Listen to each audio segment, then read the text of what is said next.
tal? Muy buenos días, en directo ya desde los estudios de Onda Cádiz Televisión. Comienza esta segunda parte de El Mirador. Ya ven que estamos conectando constantemente con el Ayuntamiento, donde hay actualidad desde el pleno del mismo. Pero ahora mismo nos venimos aquí a nuestros estudios de la calle San Martín del Tesorillo porque queremos, bueno, como cada día, llevarles la actualidad, entretenimiento, información y lo que ocurre en la ciudad, básicamente como una exposición que se inaugura hoy mismo en el Castillo de Santa Catalina.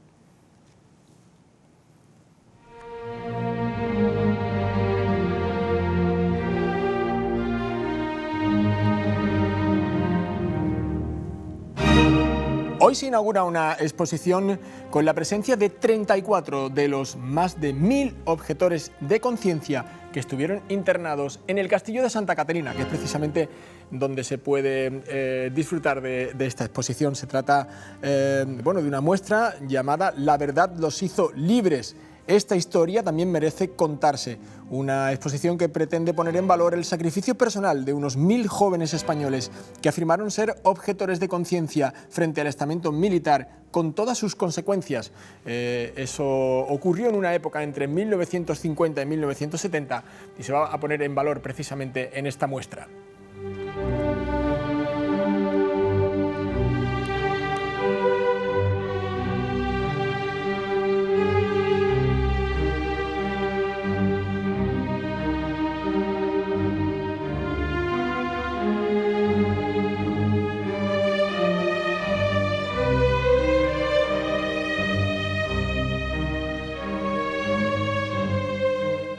Y para hablar de esta exposición tenemos hoy aquí en El Mirador en directo en la mesa a Carlos Egea del Círculo Europeo y Aníbal Matos. Bienvenidos a los dos. Buenos días. Muchas gracias. Y quiero saludar también porque están en el sofá, bueno, pues tres de las personas que estuvieron precisamente en ese Castillo de Santa Catalina. Se trata de Jesús Martín, Ángel Sánchez y Fernando Marín. Buenos días.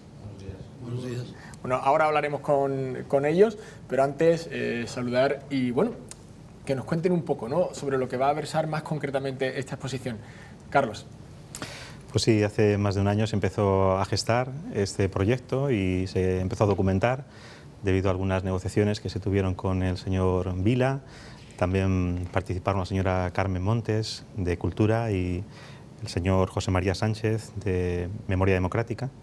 Y se documentó aquella experiencia que durante varias décadas los objetores de conciencia, testigos de Jehová, vivieron en España y concretamente, en su mayoría, en el Castillo de Santa Catalina.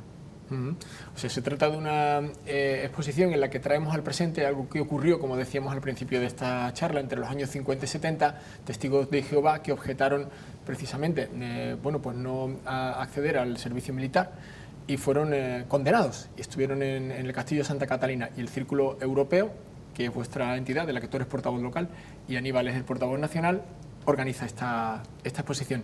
¿Con qué objeto, Aníbal?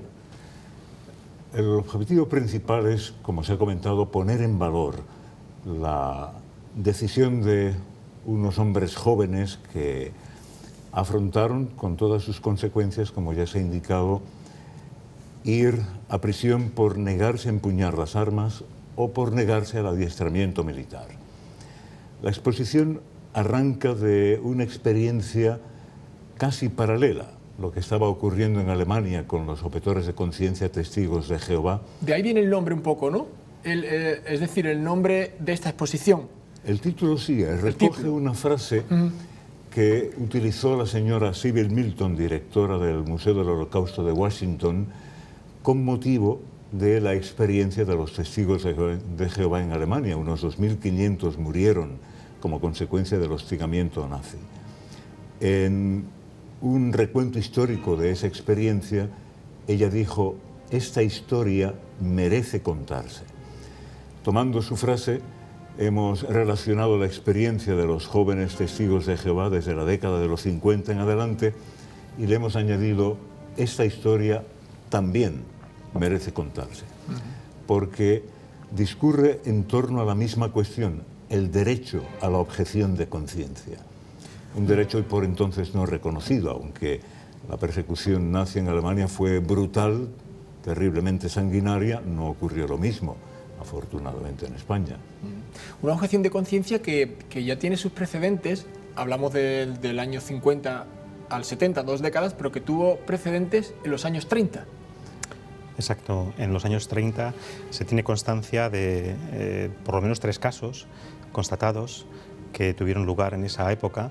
Uno de ellos incluso el de Gargallo, que fue fusilado en Jaca el 18 de agosto del 37, debido a que él objetó contra coger un arma, empuñar un fusil, y siguiendo así los principios bíblicos que lo guiaban de amor al prójimo, pues rechazó de plano aquella opción y por lo tanto fue fusilado. La objeción de conciencia es algo que, sobre todo en los últimos años del servicio militar obligatorio en España, bueno, fue bastante popular, ¿no? No era nada raro encontrarse a jóvenes que alegaban objeción de conciencia para no hacer el servicio militar obligatorio de entonces.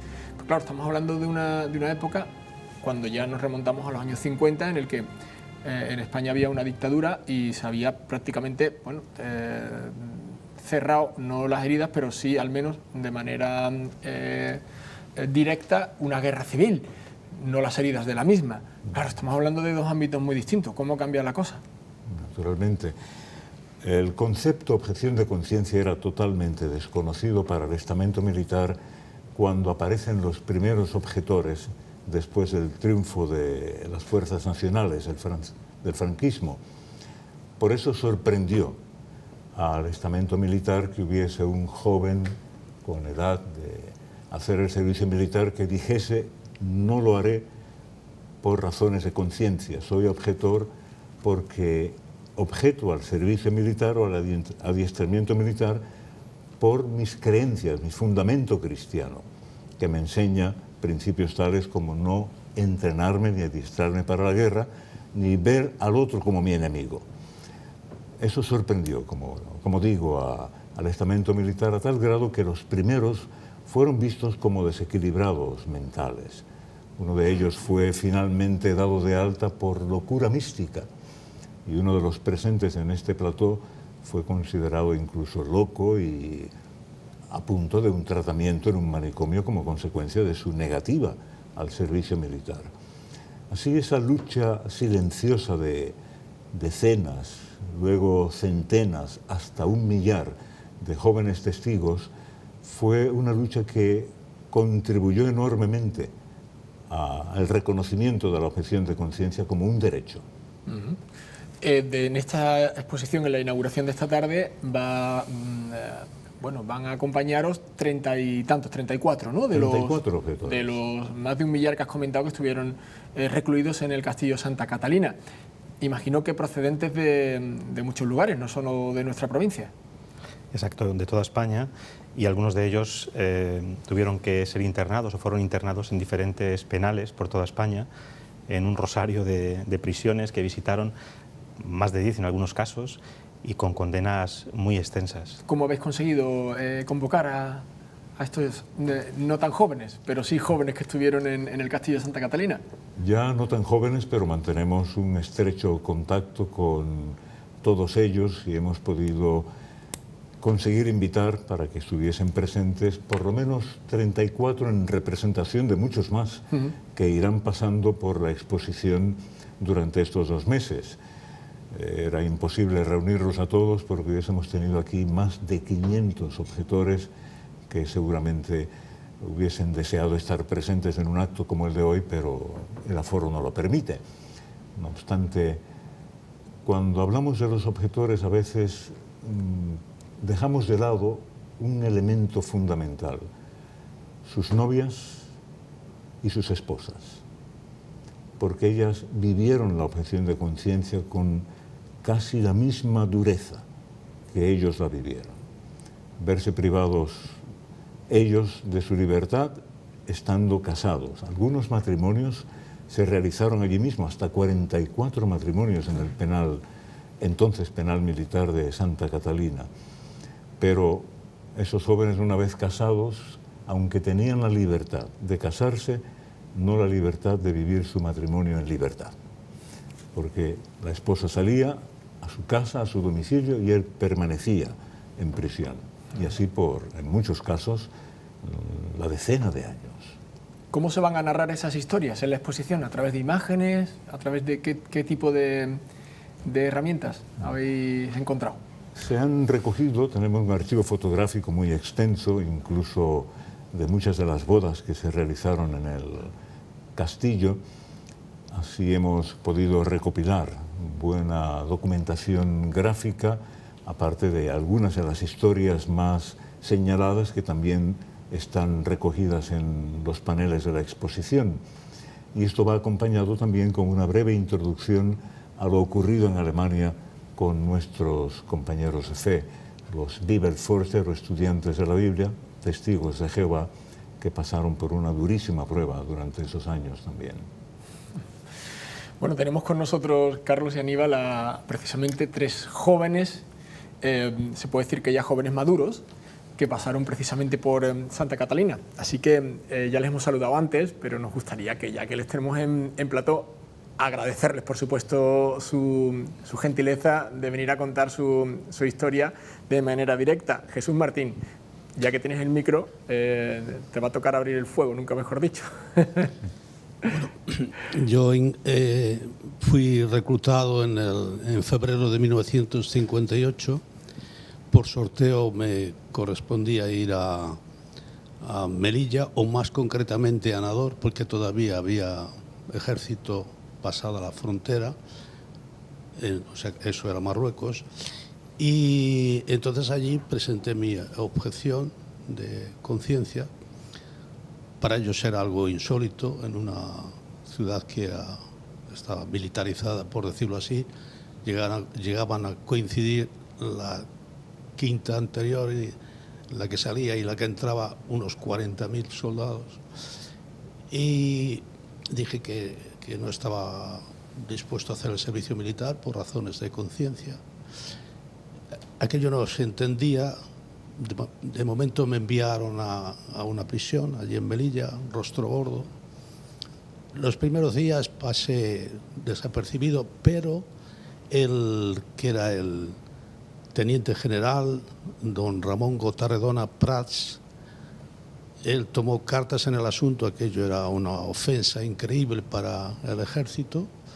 Así es que lo primero que tuve fue, una vez que fue al castillo militar, fue una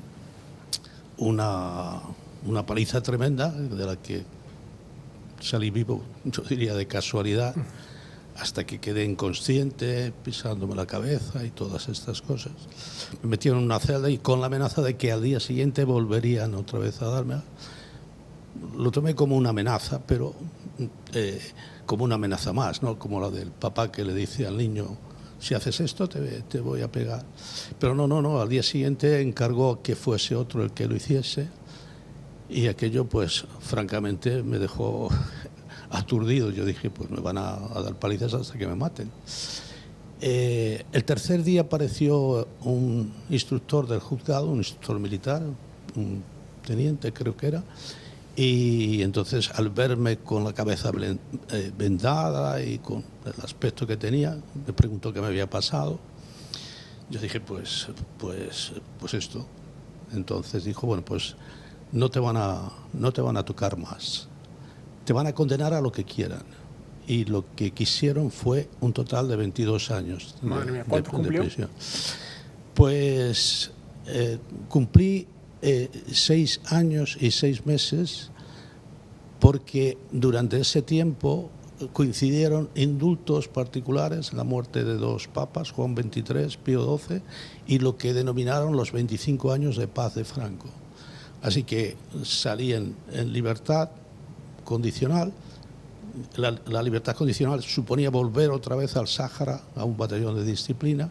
Pedí que me dejasen ese tiempo para tratar de ver cómo iría mi situación, y entonces me aconsejaron que siguiera presentándome, las presentaciones mensuales, y así estuve 7 años, o sea, ya tenía 35 años, y entonces recibí el licenciamiento definitivo de la condena. Bueno, pues ya ven, el testimonio de Jesús Martín es escalofriante. Ángel Sánchez, esto es mucho mejor que un arma, ¿verdad? Un micro.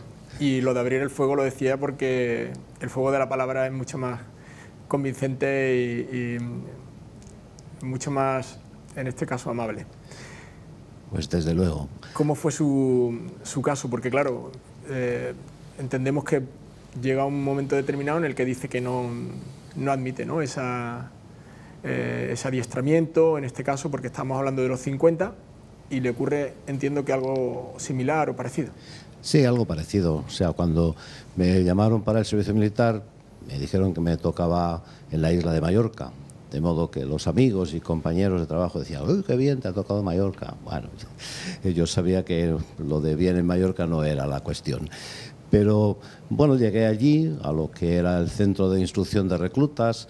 Entonces se formó allí una larga fila de gente que iba para que le tomaran la afiliación, le tomaran los nombres y le dijeran a la compañía que tenía que ir. Y bueno, yo pues estaba allí meditando que lógicamente yo lo que estaba pasando allí no era algo que iba a hacer.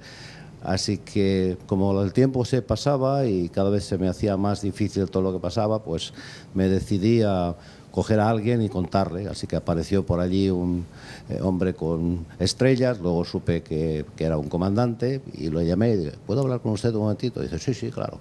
Y dice, mire, es que yo soy gestor de conciencia y yo no voy a hacer el servicio militar. ¿Qué dice usted? Y entonces me cogió y me hizo pasar toda la fila hasta llegar a donde estaban tomando la afiliación. Le dijo a los que había allí, luego supe también que era teniente y capitán. Dice, mira, este joven dice que no va a hacer el servicio militar. Y bueno, allí empezó una larga conversación donde ellos intentaron pues cambiar un poquito mi punto de vista con todas las cosas que más o menos se decían para intentar justificar lo que se llamaba la guerra justa. Entonces, que bueno, si alguien te va a pegar, pues no te vas a defender. Yo dije que no era cuestión de no defenderse ante una agresión personal, sino que eso era una cosa distinta. Bueno, y si aparece un ejército enemigo y van a estar allí y van a matar a tu madre, ¿qué vas a hacer? Pues es que supongo que si viene un ejército enemigo e intenta eso, yo poco puedo hacer personalmente.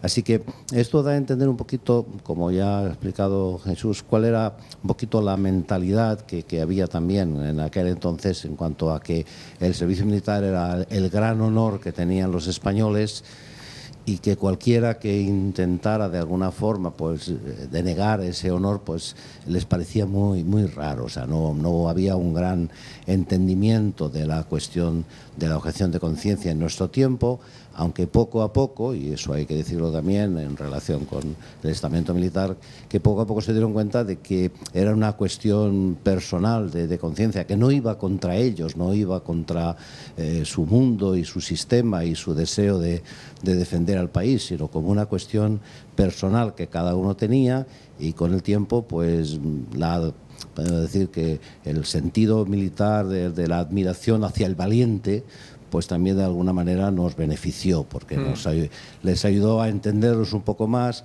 respetarnos un poco más, y con el tiempo pues también ver si se podía solucionar. En muchos consejos de guerra nos condenaron porque no había otro remedio, pero entendían los militares que era el gobierno quien tenía que solucionarlo. Ángel, ¿cuánto tiempo estuvo usted recluido? 9 años. ¿9 años? 9 años, sí. Qué barbaridad. Sí. Bueno, vamos a ceder en este caso la palabra a Fernando. Fernando, tenemos ya poquito tiempo, pero tan solo de manera escueta. Un caso, imagino que también terrible. Bueno, es similar al de mis compañeros. En mi caso estuve 10 años. 10 años. Como consecuencia de condenas sucesivas.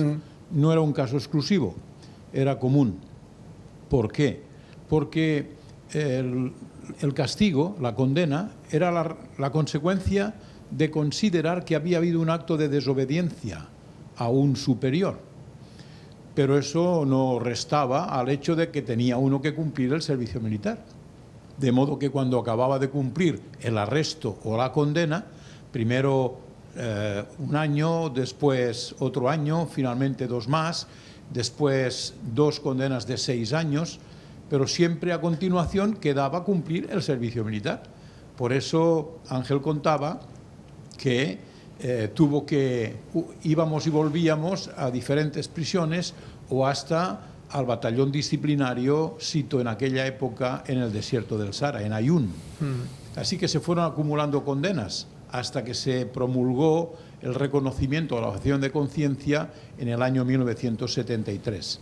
Pero aquí en Cádiz hubo presos de conciencia hasta el año 1978, aunque la mayoría salimos en 1974, pero todavía algunos quedaron y tuvieron que cumplir la primera condena, pues lo que se había reconocido era que había ausencia del delito continuado, pero en cambio los que tenían la primera condena la tenían que terminar. Bueno, terrible, pero aún así le estamos dando voz a estos tres protagonistas no tan jóvenes, aunque todavía jóvenes de espíritu, Fernando, Ángel y Jesús. ¿Cuál de los tres, por cierto, dijeron que estaba loco? La primera condena la pasé en un manicomio. Vaya por Dios. Bueno, pues nos reímos ahora con la distancia del tiempo, nos reímos de la estulticia y de la ignorancia de aquella época, porque de loco no tiene usted nada. Muchas gracias. Muchísimas gracias de verdad a los tres por su testimonio. Muchas gracias, Carlos. Aníbal, ha sido de verdad un auténtico placer y un lujo contar con el testimonio de estos tres, decíamos, no tan jóvenes que estuvieron recluidos en Santa Catalina. Solo para ir terminando, ¿arranca hoy la exposición? ¿Hasta cuándo y qué horario tenemos? Se inicia mañana, martes 24, abierta al público, a las 11 de la mañana hasta las... Hoy se inaugura, pero hoy es se un hace acto... el acto inaugural en el que estará presente el excelentísimo alcalde, el teniente alcalde y aquellos que han colaborado con la presentación, Cultura y Memoria Democrática. Se abre al público mañana a las 11 de la mañana hasta las 8:15 de la tarde, durante el mes de octubre, y noviembre y diciembre cerrará a las 7:15, pero será horario ininterrumpido de lunes a domingo de 11 a 7:15 a partir del mes que viene. Muy bien, muchas gracias, Carlos.